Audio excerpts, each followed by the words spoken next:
Life After Sunday, a podcast by dudes, for dudes, where faith meets the real world. For Eric Duval and Mike Norman, I'm Chris Boren. Let's go. What is up, gentlemen? Welcome back to another episode of Life After Sunday. How are you guys doing today? Good afternoon, my friends. Linker Mountain Studio once again. This is the way to go, fellas. Much easier to talk, hang out.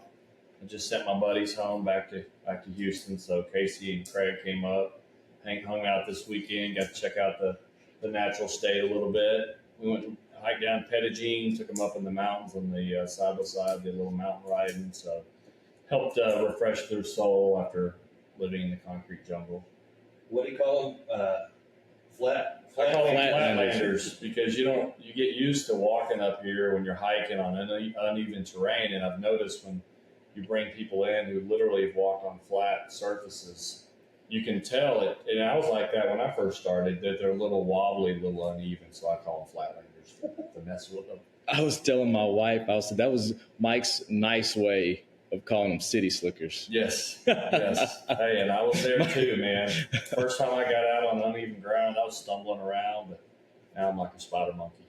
That's great. It was good seeing them, man. It was good having them up here. I enjoy getting out in the woods with them. They're cool dudes, man. Yeah, good humans, good Christian men, good friends. Very, very thankful to the Lord to have them and have y'all. Yeah, it was awesome to meet them. We did a little hike on Pettigene Mountain to the waterfall. Saw a little trickle. I woke up this morning, got out of bed, I was like, my calves are a little sore. They really were. I couldn't get out of bed. I'm glad you said that. I'm 100 years old, though, so my back, my knees are shot. My knee was all swelled up yesterday. It's horrible. Yeah, the waterfall showed that we've only had about a half-inch of rain in the last month, so it was almost dry. It's still beautiful. That was absolutely gorgeous. Some early fall leaves we got to see. That was beautiful. Isn't that crazy? Yeah. I noticed it all through the Ozarks, driving up to the mountains. I'm just shocked at how early these trees are turning. I've seen some pictures from Michigan, and they're just now starting to turn that far north. And here we are. And if you look, everywhere you look, I mean, the whole way here, you notice them, the yellow leaves starting to turn. Pretty interesting. Is that early for here? I mean, y'all been here forever. A little early. Yeah, it seems usually, we're mid to late October. More like further south, kind of a little earlier, actually. A little earlier, and then moving on up to us kind of, and then the north kind of in late October. But it's that tree in my front yard, it's turning red, and it's not going to have any leaves probably in about 2 weeks. It's insane. It'll be like before October even gets here. Yes. Really. And it's always an early turner, but dang. So it's pretty awesome. Noticeable to me and Chris on the way up the mountain yesterday. Yeah, driving. We sent the picture, but then we caught it going up the mountain. Actually, when we got to the top of the mountain, it's like, look, man, a little pop of color right here. So, yeah, I think it's early. Yeah, I think it's early. Pretty cool. And we got a lot to unpack today. We're got some breaking news on Donald Trump.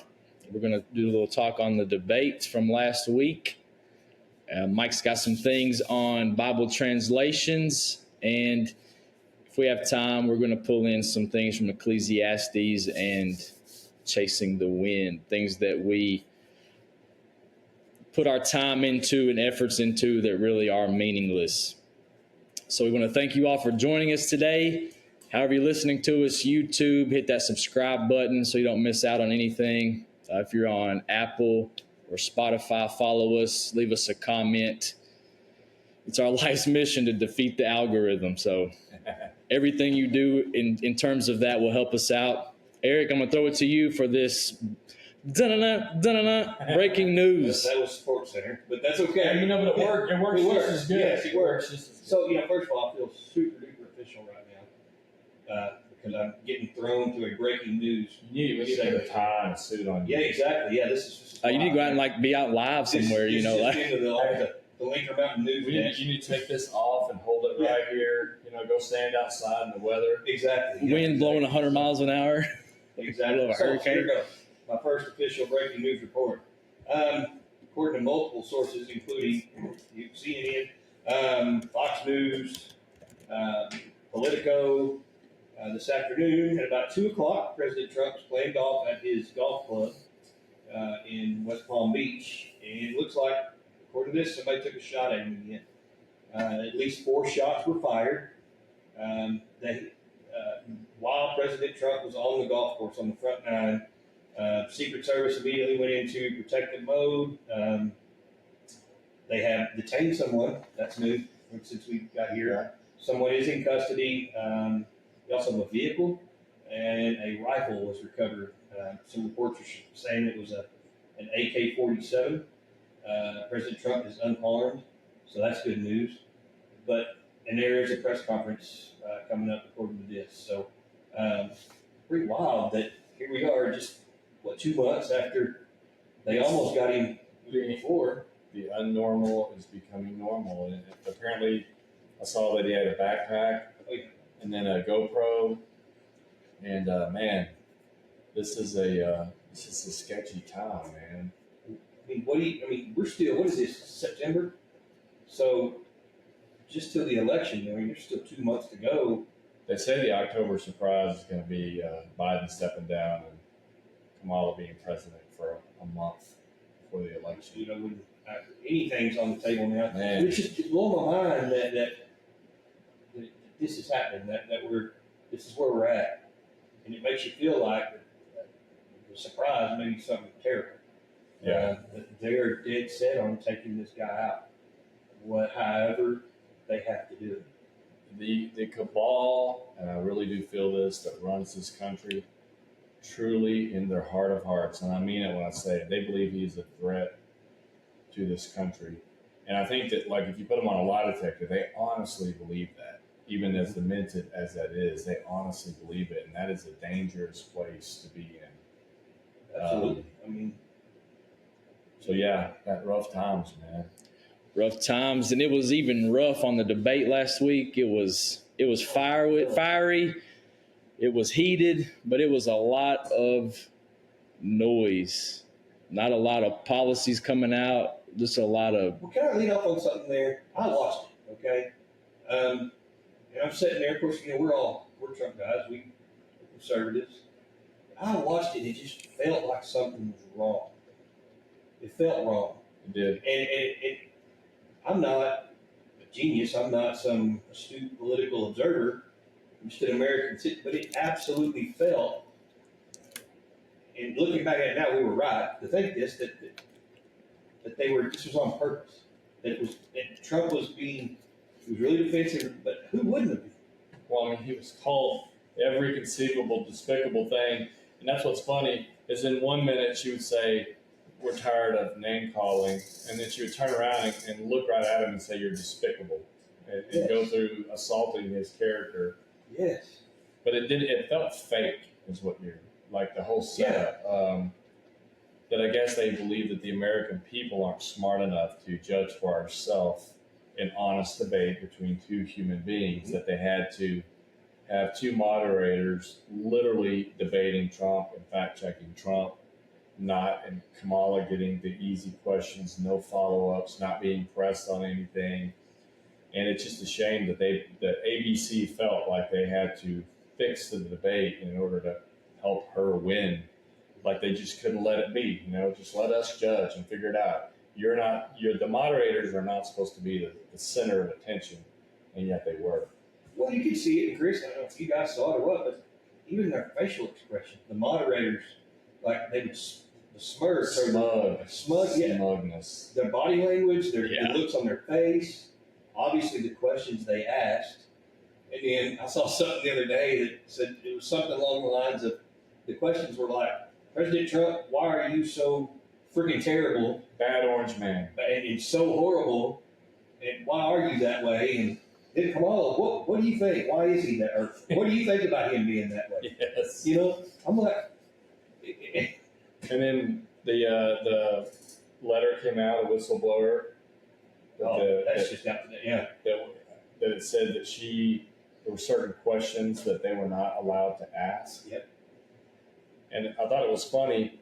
They didn't want any questions asked to her about her time as DA. Yet, what did she brag about being? What does she constantly brag about being? I prosecuted human smugglers. I did this, I did that, but there were no questions to be allowed on that.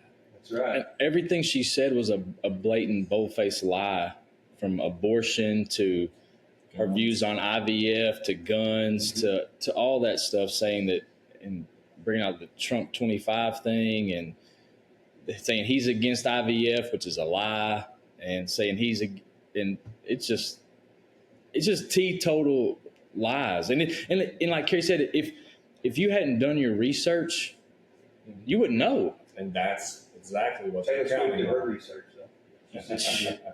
Nothing like a billionaire getting an endorsement because She lives just like we do. we do. right. Yeah, she's right here with If us. the camera turned around, y'all would see my Learjet right there.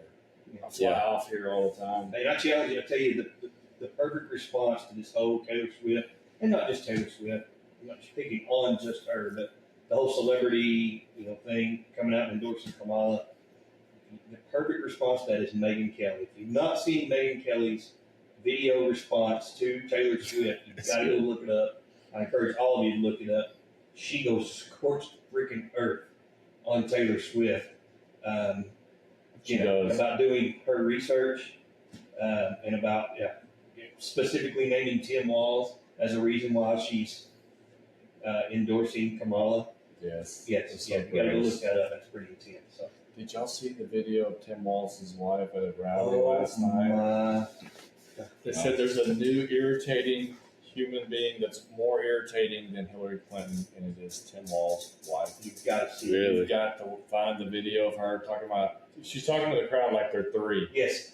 Turn the page. What we gonna do? We're gonna Turn the And I'm page. sitting there going, am I in the Twilight Zone?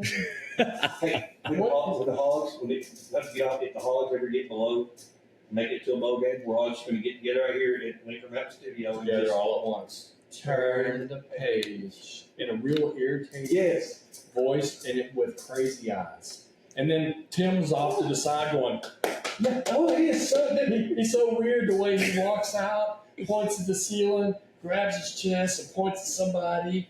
I was like, would you let that guy, like we talked about this, would you let him babysit your kids and walk? Absolutely not. There ain't a man on this earth who's watched him walk on stage and say 5 words and be like, there is no way. That dude is watching my kid. I'm telling you, and he's trying to be vice president. The camera on which he's doing the turn the page thing, somebody zoomed in on her. Crazy eyes, bro. She looks like a total psycho. Them two in a room together is literally a volcano of psycho And then throw Kamala in there. with cackling laughs. No, but did you see her interview? She's done another interview, and every time she does, it goes so horribly wrong. So they'll say, so what are your policies on environmental regulations? And she'll go, when I was a kid, my mother, we had a mother who was a second mother. We called her my second mother. And she ran a small business. And you're going, what is happening? So what it feels like, going back to the debate, it feels like we're in an unserious world. The debate was like ninth graders. I know Trump had to defend himself. And I know he has a tendency to react to every accusation. If you could just let that go and focus on policy. But the whole thing seems unserious. Like we have the American population is now electing their president in an American Idol style. True. You can look at her campaign ads. It's all about shaking hands, hugging babies, and her smiling like it's American Idol. Yeah. It's not about policy, and I think her campaign knows that. And so all it is, hey, I used to be young once, and my mother, and growing up, and smiling. And I used to be one of you. Yes. That kind of thing. I used to go get gas for my car. I filled it up just like y'all. Yeah. Them eggs are so expensive, y'all. It's like, what is this?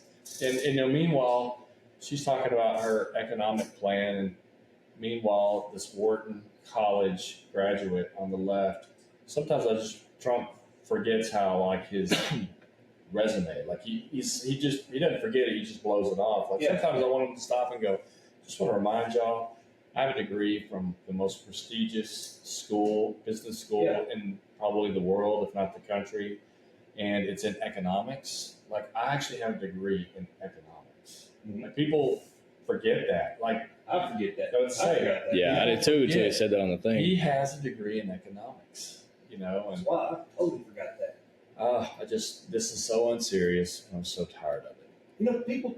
He actually said that on the debate.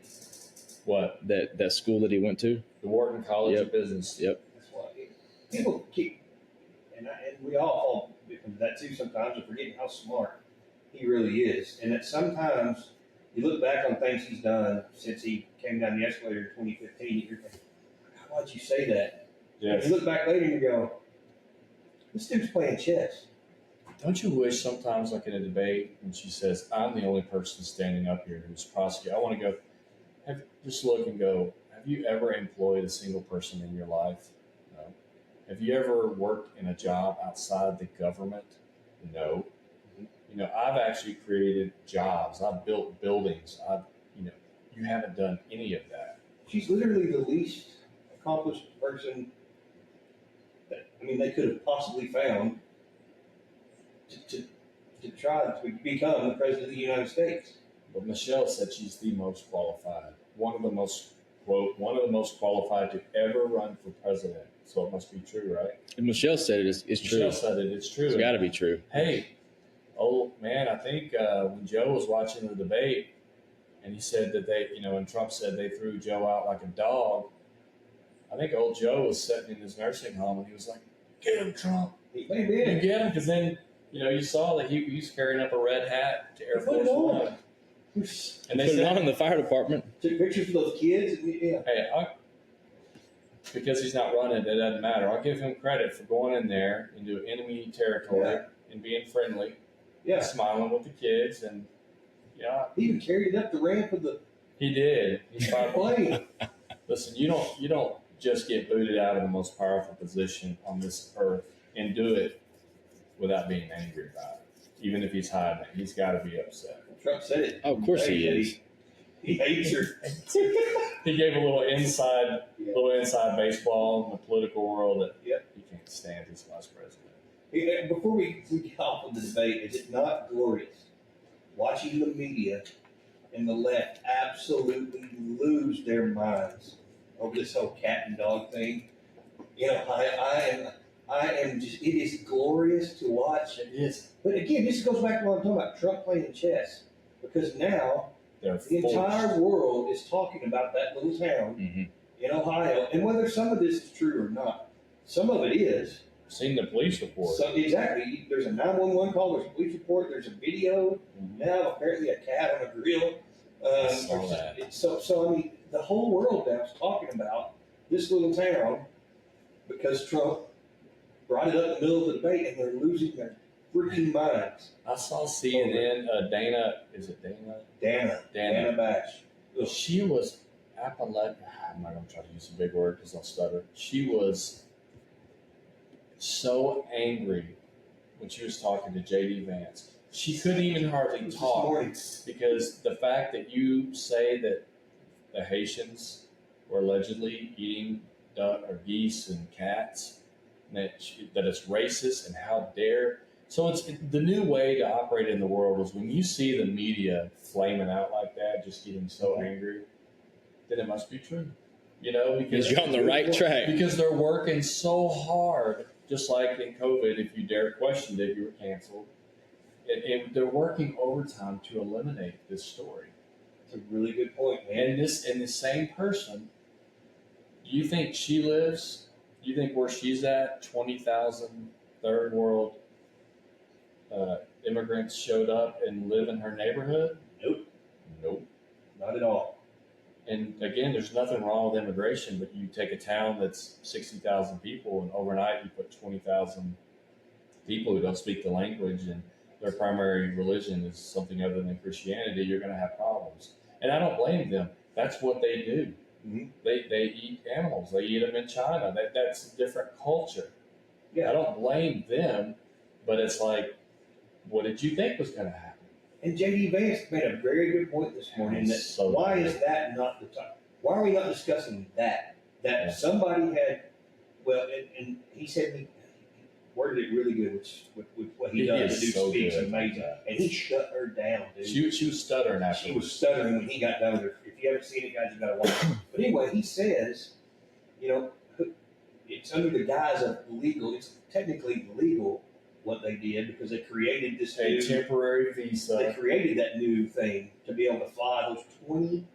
First of all, what that right there, for to go any further on anything else to do with this whole topic, whose idea was it, or why was it a good idea to put 20,000 Haitians into a town of 40,000 people? What? Chaos. Who didn't see that coming? I mean, again, what would happen to population 60,000 Polk County? Yes. What would happen to the emergency services? Yes. It would destroy the culture overnight instead of gradually. It's gradually changing over time naturally, which is good. Overnight. And JD he did a very good job of explaining that, talking about what you just said, the city services, medical, all that stuff being completely overwhelmed. Where do the 20,000 people live? Where do they live? They don't have all those houses. They don't have apartments. And she says, "Have you been there? Have Oh, you gone?" She thought she got him on She that. had him. Have you been there? He's like, I've been there over 100 times because I'm from Ohio. But have you been there in the past 2 weeks? And so she was trying to be like, oh, well, you're terrible. You have to. Yes, yeah, it's glorious. But anyway. Switching gears to a topic Mike's been wanting to talk about for a while, and that is Bible translations. This could be a sensitive topic for some people. Very sensitive. But I think it's very important that we as Christians and men that are supposed to be leaders of our home are discerning. We discern and we study the Bible. We look at different translations and we get to the root of what we're reading. Right. So it became very interesting to me because it was actually a conversation with John Rich on his on an interview when he was talking about his song Revelation. And he was talking about a certain translation of the Bible had become very popular. And he was talking about how it wasn't translated properly. But if you ever want to see that interview, just look it up, that song Revelation in his interview. Who was the interview? Tucker Carlson? It was Tucker. Yep. Yeah, watch that. Great interview. It's very, very interesting. But it got me to looking. And so I don't know if folks realizing, as I didn't, but the Bible was first translated from the original text in 1526. There have been 900 different translations of the Bible. I was 7. Yeah. I even saw one called the Jubilee Bible. Like, it's when you're on the Bible app, just for the fun of it, when you're reading, just touch different ones because there's some. Is the Jubilee in the? It's in in Bible the Jubilee really? Bible. I'm like, I've not gone that far. Yeah. I was like, what is this? Okay. It must be kind of a Jewish thing because Jews go into every 50 years is called the Jubilee year. Oh, okay. So it must be a Jewish. I don't know. I'm just assuming. I don't either. When I heard Jubilee, I thought of the Ozark Mountain Jubilee. At Dog Patch, or wherever it was. We're trying hard to drive this conversation in a ditch. We haven't been talking about it. Give me time. For I'll 2 get minutes there. yet, so yeah. But it's very, and so the point of bringing this up is to check the translations, because the point John Rich was making is some of the translations will try to water the Bible down. And so one of the first, I got to looking, and one of the first things I noticed was the word, I would read and it would say brothers and sisters. And so then I clicked on this little 3-dot thing by that and found that the original Greek translation was for brothers.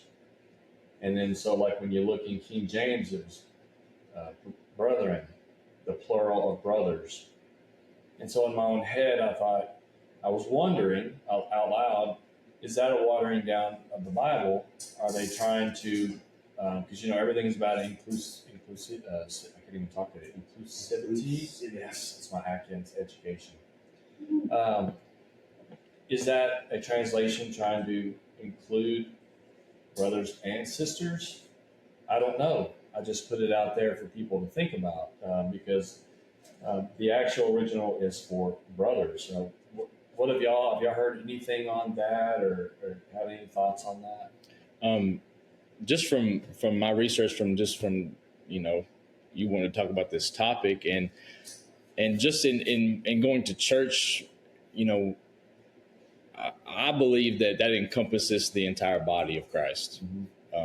When they say brethren, this, when Peter he's talking, they're up preaching, and yeah, they're talking to mostly men, but in the crowd there are women and children in the crowd, and that original Greek of brethren, from what I believe it, that can be even brothers, cousins, next of kin, anybody in a close family, which that is what the church is. Right. We're all brothers and sisters in Christ. We're a close family. Right. So it's not much of a stretch, that they said brothers and sisters. I don't think so. Well, I'll tell you, this morning I did it just for the fun of it. I sat down in the pew at church and asked my wife, I said, hey, what do you think the word brethren means? She said, that's the body of Christ. That's all. It's men and women. I'm like, oh. Yeah, so Okay. I get a kick out of, all right, so I just go right to Webster's, and it's brothers, in plural of brothers. So I thought that was kind of interesting. And then so my inquisitive mind then started digging around, so I went to like 1 Corinthians 6:9. Do you have that up over there? Because otherwise I'll have to put on my readers. I do. I've got it in the Amplified here. And read, so I don't have to put on my readers in front of everybody. 1 Corinthians 6:9. You don't have to read the whole part, but get down to about when it starts talking about prostitutes and. In the Amplified, it says, "Do you not know that the unrighteous and the wrongdoers will not inherit or have any share in the kingdom of God? Do not be deceived or misled. Neither the impure and immoral, nor idolaters, nor adulterers, nor those who participate in homosexuality." Yeah, and I thought it was interesting because when I was reading about it, like when I looked at the King James American version, it's called KJVAE, the American edition, and it referred to, it says, "Be not deceived, neither fornicators." And then it says, "Nor adulterers, nor," what's the word, Eric? Effeminate. Effeminate. Yeah. And so then I looked up the word effeminate, and it was back in the day. That was referring to men who dressed and acted like women. And only in this translation do I see that word, because we looked on multiple other translations, and it was more referring to male prostitutes. Right? What do you have? That's what the NLT says. Those who indulge in sexual sin, or who worship idols, or commit adultery, or are male prostitutes. See, and here it says nor effeminate. Effeminate. Effeminate. I can't get it right. I like effeminate better. Effeminate. Well, we are from Arkansas. So that's what I'm saying. That's probably. I'm getting back to my roots. We like some sound clip or some soundboards, Chris, where we can insert. Yeah. When he screws something up, we can insert soundboards. So right after that, go back to that. Okay, so nor abusers of themselves with mankind. This one says, let's see, or commit adultery, or are male prostitutes, or practice homosexuality, or are thieves, or greedy people, or drunkards, or abusive, or cheat people. Yeah, so instead of homosexual people who practice homosexuality, it says nor abusers of themselves with mankind. And then I'm like, well, is mankind only referring to men? I think that refers to all men and women. So this, if I read this, it says nor abusers of themselves with mankind, men and women. But then you find a translation that says actually specifies homosexuality. And so it makes you want to dig into like the original. What was yours? Version? King James American Edition. King James version. James American Edition. Yours was the Amplified. Yeah. Mine's the NLT. What's NLT. the actual? But like the original, if you go back to the Greek word of effeminate, it means homosexuality. So that's isn't it fascinating? Because Yes. when you dig into Webster, it has a meaning, but then you got to go back and you got to break down the Greek word on it. And so, didn't you say your pastor found a version that he believes is the most accurate version Yes. of the original translation? It's hard to read, but it's more accurate. Because I don't like reading stuff that has been watered down to make it conversational for me if I'm studying, right? Right. I think we would be really surprised if you went back and took a lot of words back to the original Greek. And I mean, who knows if I've heard it said a lot of the Bible was not translated correctly. Yeah. There was words that, broad words from our English language that don't cover exact words that they use back where then. they're using a specific word for a specific thing, and we don't have that. Doesn't exist. When our love, for instance, that could mean you could use love, brotherly love. You could use love for loving your wife, loving your pets, loving your car, loving outside. Yeah. All those things have a different meaning for the word love. Yeah. But if you go back to the original Greek or Hebrew, or even Aramaic, they have a certain. If you mean like a love with your wife, they have a word for that, and not just love. And then you'll hear him use the word agape love. Yeah. And our preacher's pretty good. He'll bring up certain, the original Greek word was this to help us understand it. And that translation he was talking about was the pure word translation. And you can find that. I'm sure. I was looking it up on Bible Gateway, and it's not on there. He actually had a hard copy of the Bible. When it comes to the translations of the Bible, I mean, I feel like if I try to sit down and go old school and read my Paul's old Bible, I can't do it. I mean, I can do it, but I can't. I can't. In 2 or 3 verses, I don't understand a thing I just read. Right. Mm-hmm. So I had a little bit of focus issue, things like that. Comprehension when I'm reading, I tend to skip ahead when I'm reading or get words mixed up. So I just naturally navigated towards the NLT, But you kind of opened up a door for me here. Like, is that the right? I mean, I feel like I'm reading the Bible, but that may not be true. It's not wrong what you're doing. It's not wrong.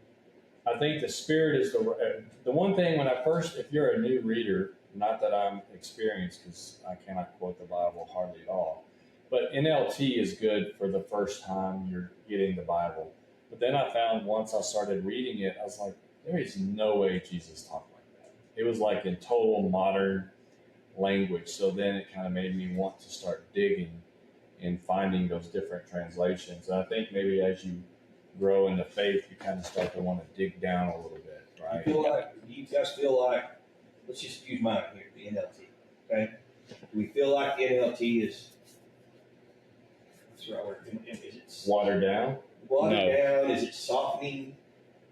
I think the right word for the NLT is easier to read. Conversational, modern language, like you would read a It's book. written like a story. Like a story. There's nothing wrong with that at all. And I think that if you read that, whatever translation you read, whenever you read, first of all, I encourage every one of you guys, and I need to even do it more myself, but say a short prayer before you read and say, Lord, help me understand what I am about to read. Yes. Well, let me ask you this. And then if you're actually studying, always go back to the King James. Read a couple versions, and if you're reading like Mike said, if you're reading the NLT or the Amplified, you're like, man, I don't know what that says in the King James, or even I wonder what it says in the NLT. Look those up side by side or whatever, and Bible Gateway is a good tool to do that, where you can pull up whole chapters and verses side by side of different translations, and then I think you will get to what it's supposed to mean. Right. Well, ask this then. This has got me thinking. And it's actually got me thinking about something else I want to talk about, just to let me drift off. So, when a pastor is preaching from the pulpit, should he use any other version than the King James to actually preach the word? Now, I'm not saying he couldn't go back and say, okay, thou, for, thou, I just read all those thous and therefore. Let me go back and read it now. But should it always start with that? Because of the danger of possibly watering down, by not even on purpose, but maybe watering down this. I don't know. I'll get off on another topic, but I don't know. What do you think, man? I don't know enough to have an opinion on I think if you read the King James, you can read the New King James, and it'll take some of those thous and thys and theys out. Yeah. You know,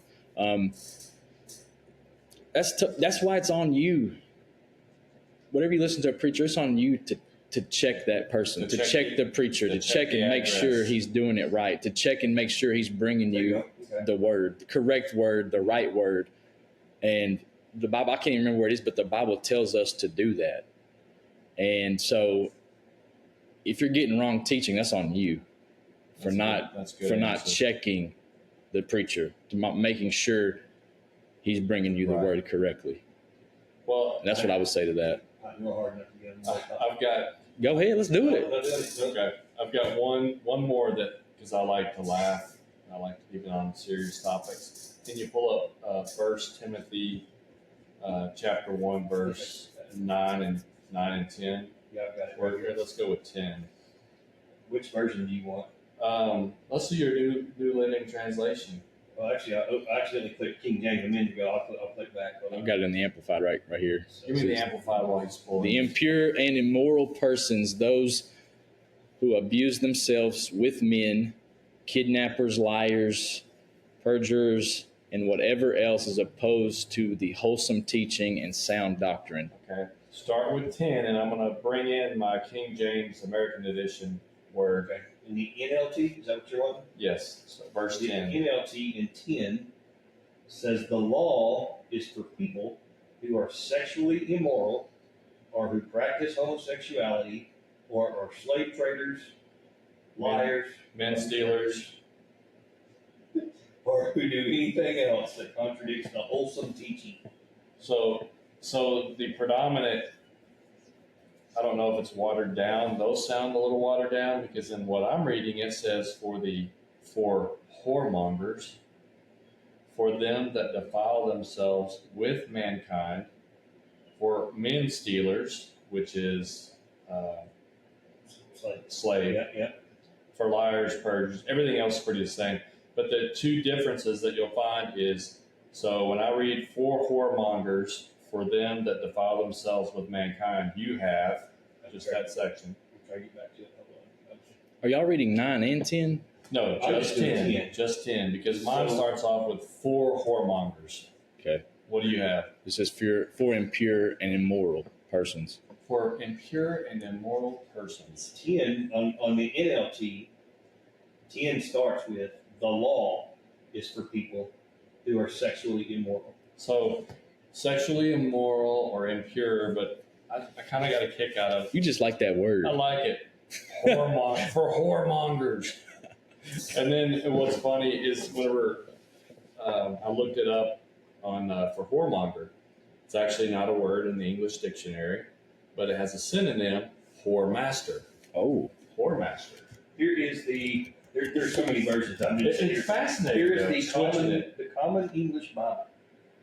10 says, they are people who are sexually unfaithful and people who have intercourse with the same sex. I'm pretty sure that's not. They are kidnappers, liars, individuals who give false testimonies in court, and those who do anything else that is opposed to sound teaching. Yeah, so anyway, I got a kick out of that, whoremonger. I don't think I've heard that word before, but y'all can expect to be called that from time to time. Just to laugh and have a good time. I mean, all these different words. Don't let this detract that the Bible, think that the Bible isn't true or anything like that. And none of that. We're just saying that human beings are interpreting this. Scholars, they're doing their best. But when I find something like that where it just punches you in the mouth, I kind of like it. I mean, give me the truth, man. I agree with you. And again, I'm going to go back to, I think it is our job to study and read more. if you're unsure, if you think something's watered down, check into the translations. Go back, look up, get a concordance, look up the numbers, look up the original Greek. So if you get anything out of this today, isn't to cause doubt. No, not that. Dig deeper, baby. We're just asking you to dig deeper. When you read something and it just kind of feels soft or whatever, go find that hard translation and get right, drill down to it. It actually just made me, just in this little time we've been sitting here messing around with all this, to me, in my weird mind, would make it more interesting and easier to study if you just read one and go, I wonder what this one said. And it actually is, when you really get down and start looking at the original Greek word and then you find out what that word meant and then what our scholars are trying to get out of that word. It actually gets extremely interesting. Very, very cool. I bought my wife a concordance a few years ago for Christmas. An accordion? I don't know what a concordance. A Greek concordance. I don't really know what that is either. I do know what it is, but it's about this thick, and you can look up words from the Bible, and it takes you back to the original Greek. We have yet to really learn how to use it, but it's like this thick.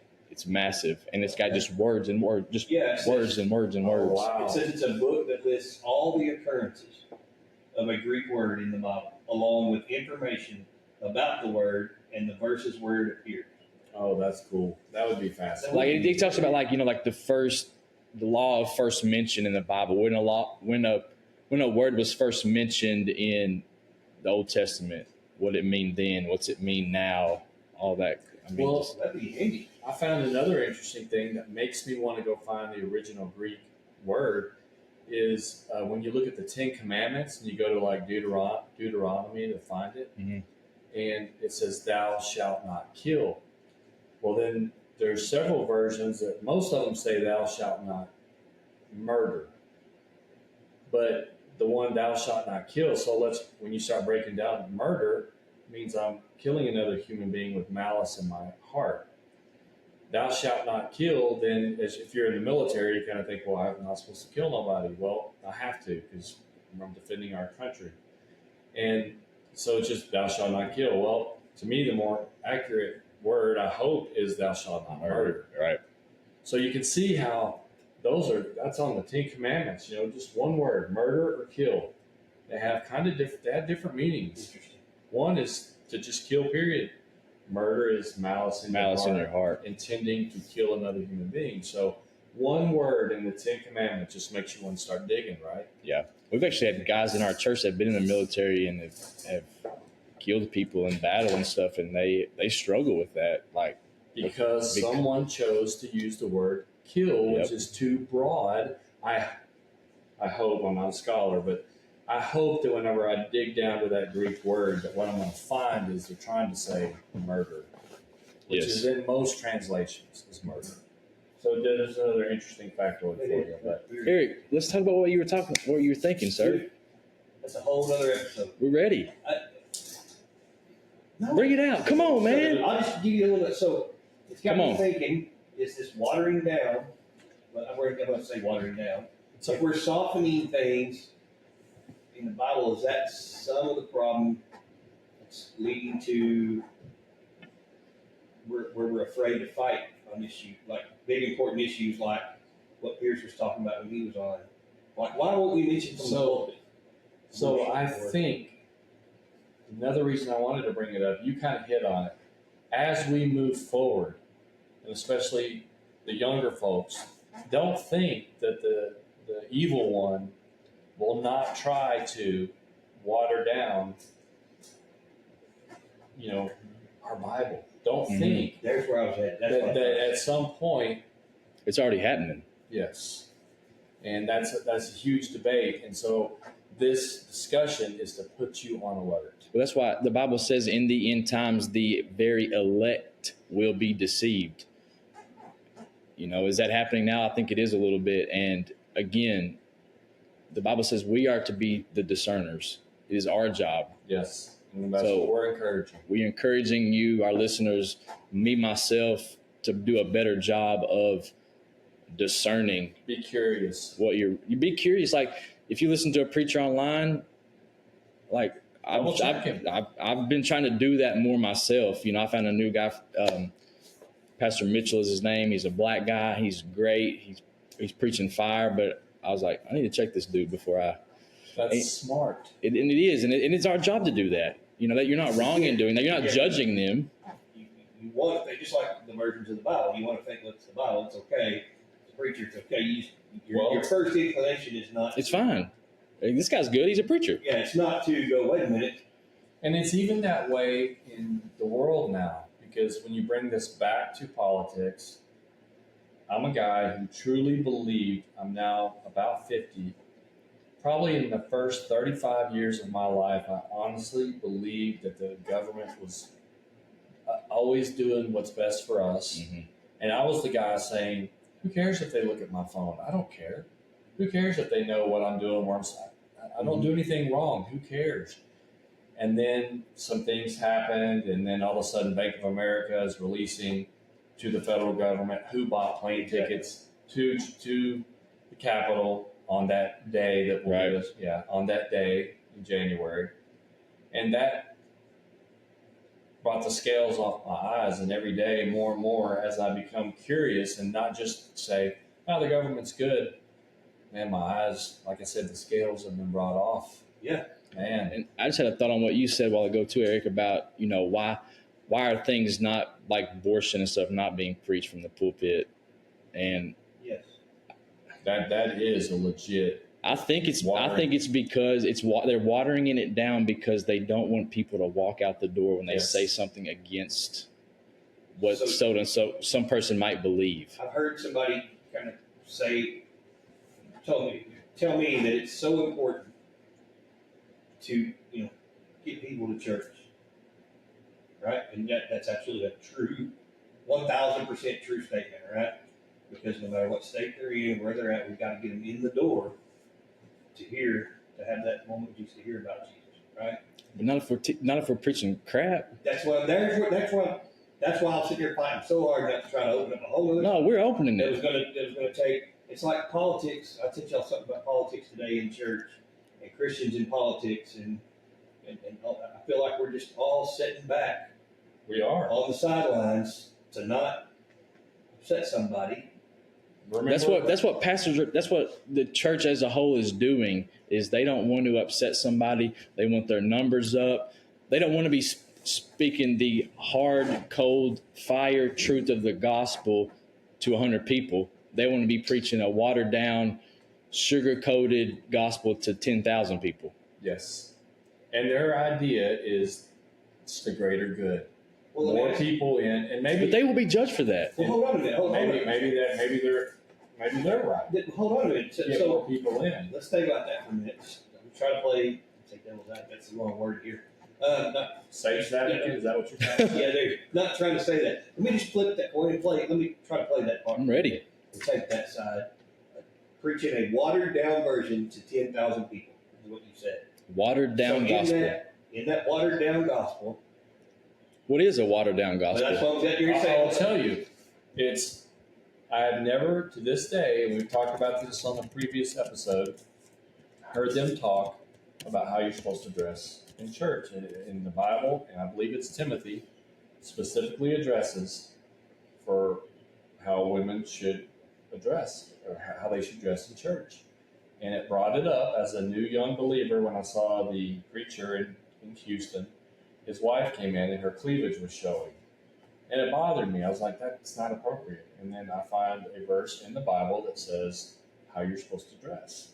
I've never heard that ever preached. Why? It's extremely controversial. You could drive out half your congregation with how people dress, You're right. Is that right or wrong? No, you're I don't right. know. Let me say this. So in the end times, the Lord's going to say, many people, Lord, I cast out devils in your name. I did all this stuff. I prophesied in your name. I healed the sick in your name. And he's going to say, I never knew you. Depart from me, you worker of iniquity. So these people, you can preach the gospel, but you deny the power thereof of the gospel, that your life can truly be changed and you can just live however you want to. and still, like, you preach Jesus, but there's no change.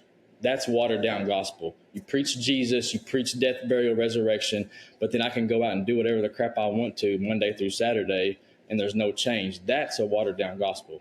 And people are after that's the Church of America right now. 100%. Yes. People living how they want to from Monday to Saturday, Well, and a lot not even opening their Bible, not even saying a prayer, not doing anything. and a lot of people don't go to church because they just don't want to be judged on the way they behave Monday through Saturday. You know, I go there because I need to be hit in the head with it because maybe I didn't have a good week. But a lot of people don't want to be judged. I think that's the number one. And it's their own judgment. It's not the preacher telling them, it's going in and having another human let you know that you kind of need to be living a better life. Yeah. But anyway. Let's go. Are you done, Satan's advocate? Well, yeah, I'm done. I'm done. I'm ready. I'm done. It's just really good. I got all kinds of, we could be on here for 4 hours. We're going to be Sean Ryan up in here. You got, how much time we got for your hard stop? A few minutes, about 5 minutes. We got about 5 minutes. We got to talk a little bit. All right, 5 minutes left. You want to hit the hogs real quick? Me too. Yeah. Okay. Who's going first? I will. What the HE double hockey sticks was that on Saturday? Thank you, Mr. Norman. So let me just tell you, Chris, I talked about this throughout the week in our Hogs by 90 group. Okay? I said, please don't let this happen. Because all the guys are like, I want to see Chris come out 7,000 nothing destroying. Mad, we're ticked off, and that's what I want. Okay? But I, for a second, took my hog glasses off. It's not just the hogs. Yes. He took his hog glasses off? I said, fellas, it is a trend nationwide.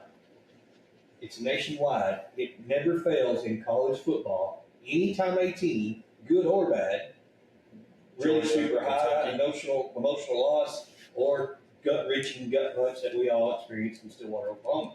The very next week, you are going to play like dog water for a portion or all of that game. It happens every week in college football to almost everyone. That's unacceptable. I agree with that. No, that's why. No, I'm agreeing with you. Thoughts? I 1,000% agree that that's what's happening. Taylor Green missed wide open wide receivers. That's not a product of a lackadaisical playing. That's a product of not being prepared. I don't even think they looked at any tape on UAB. I feel the same way. Their motions and stuff. The defense was lost, y'all. It was bad. Listen. Like, it was worse than just playing coming off of an emotional game. I think it was worse than that. They got smoked by ULM the week before. To watch the defense that held Ollie Gordon, the Heisman Trophy candidate, and stuffed him every which way. They said they spent 6 days in the summer on Oklahoma State, and it showed. Yes. You actually alluded to it yesterday. Then you said that the players said on the Wednesday press conference that, what they say? Something along the lines of that they weren't. It wasn't about them. It's just about how we do, and they couldn't answer questions about what sets. What UAB like uses. were they prepared? Yeah. But just real quick, we make a point. How well did UAB play yesterday? Just hold on for you. Through the roof. All right. What happened to them the week before? Destroyed.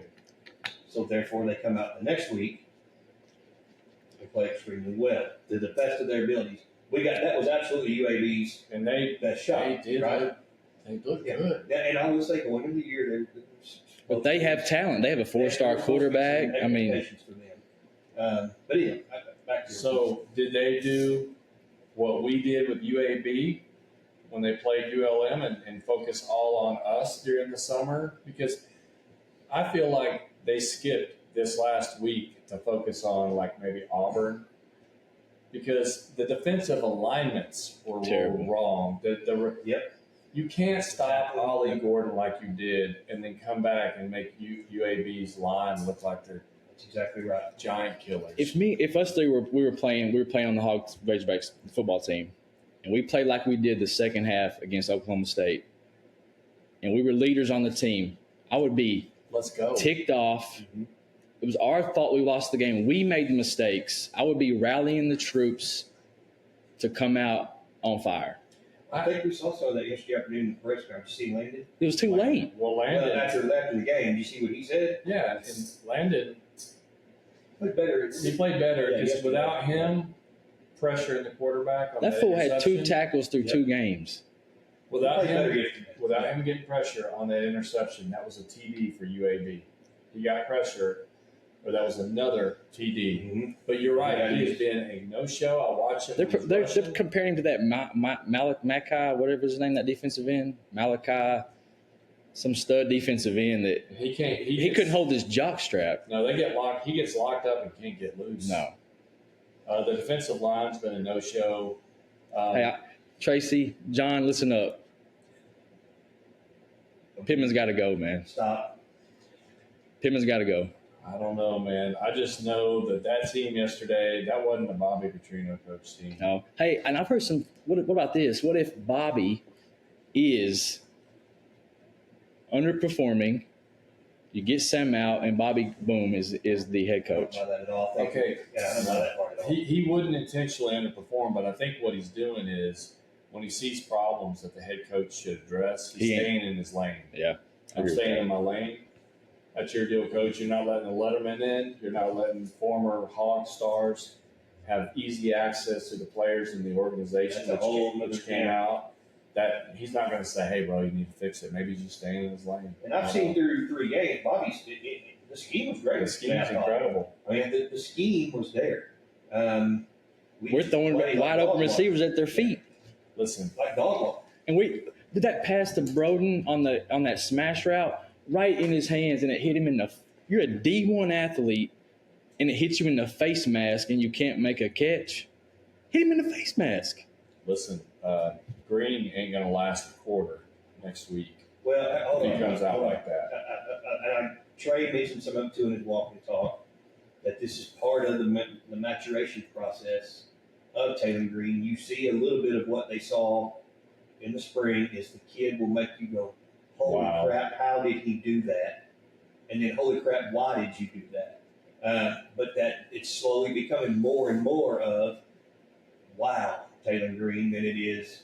He was Taylor 10 Green. for 25. I know, that's what That's he terrible. Yeah, he had a terrible day, no doubt about it.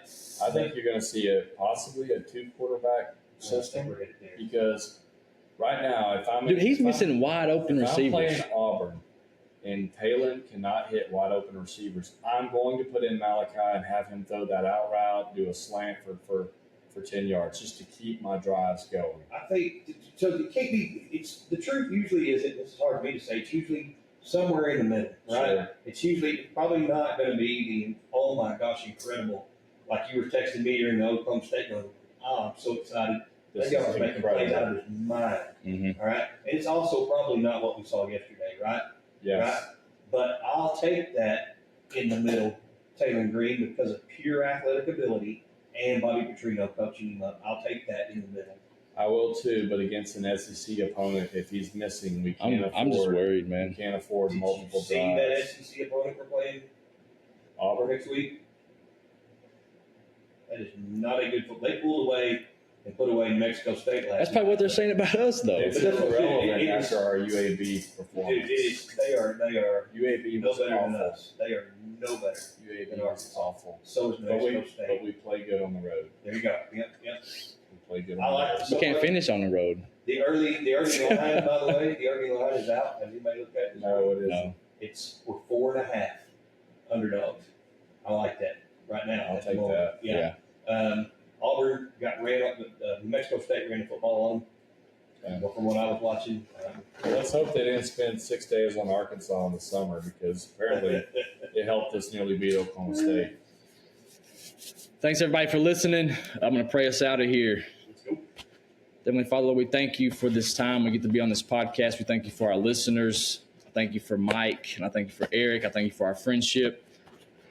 And I pray, God, that you help us as men be discerners. Help us to dig deep into your word, Father. Help us to find the truth, Father. And when we open your word, Father, I pray that the meanings and the pages and the word, everything will just jump off the page at us, Father, and we'll have a greater understanding And Father, your word says the gateway to wisdom and truth is your word, and to knowledge, and it's to know you and to know your heart. And we do that through reading your word. We thank you for that opportunity. We love you and we praise you in Jesus' name. Amen. Have a great week. Peace. Out. Thank you for listening to the Life After Sunday podcast. We hope you enjoyed it. Please give us a like and a comment, and go follow us on Facebook, YouTube, and Rumble. And as always, keep fighting the good fight.